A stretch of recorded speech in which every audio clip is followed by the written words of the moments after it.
What health information is protected? The Public Health Department is deemed a legitimate recipient of certain personal health information, and providers may, in fact in some instances, must report some findings to the proper public health agency. Included are 1. Cause of death even when the patient dies at home. 2. Reportable communicable diseases. 3.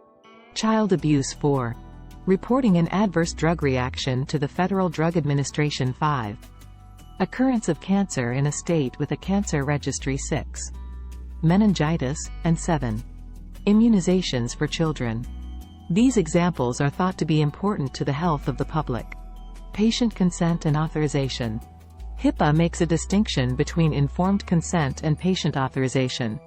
Patients are entitled to know exactly how an entity plans to use the information. Informed consent is signed at the first encounter the patient has with the provider, healthcare facility. The consent covers treatment, payment, and other healthcare information. HIPAA privacy regulations also mandate specific patient rights that include the following. 1.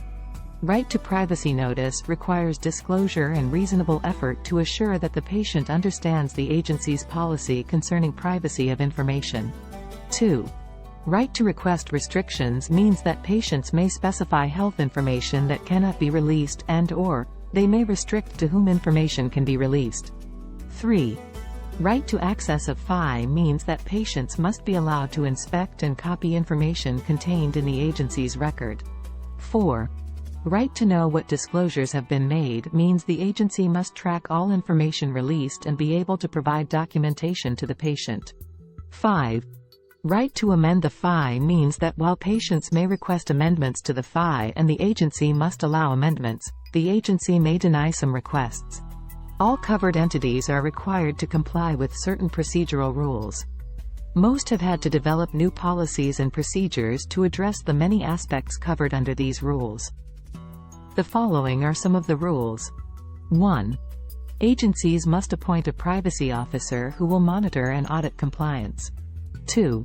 Agencies must develop an internal compliance process that will assure no patient rights are violated, complaints are addressed and investigated, and that a process for remediation is in place.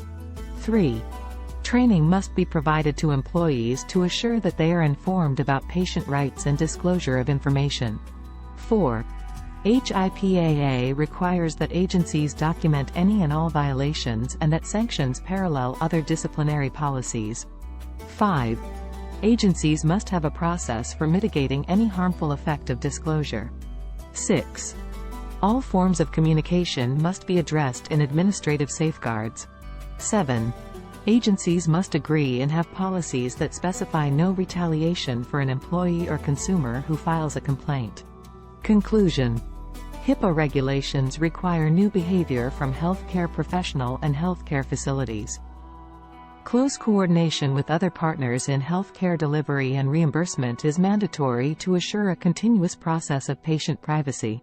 Restrictions and the ability to amend IIHI give patients new control over their health information. Healthcare professionals may be challenged. Involving patients as active participants in their care will dispel and avoid potential problems. Administrators are advised to be sure staff is well trained and knowledgeable about the requirements of HIPAA. Similarly, they many want to scrutinize day-to-day practices to evaluate whether violations of patient rights are occurring.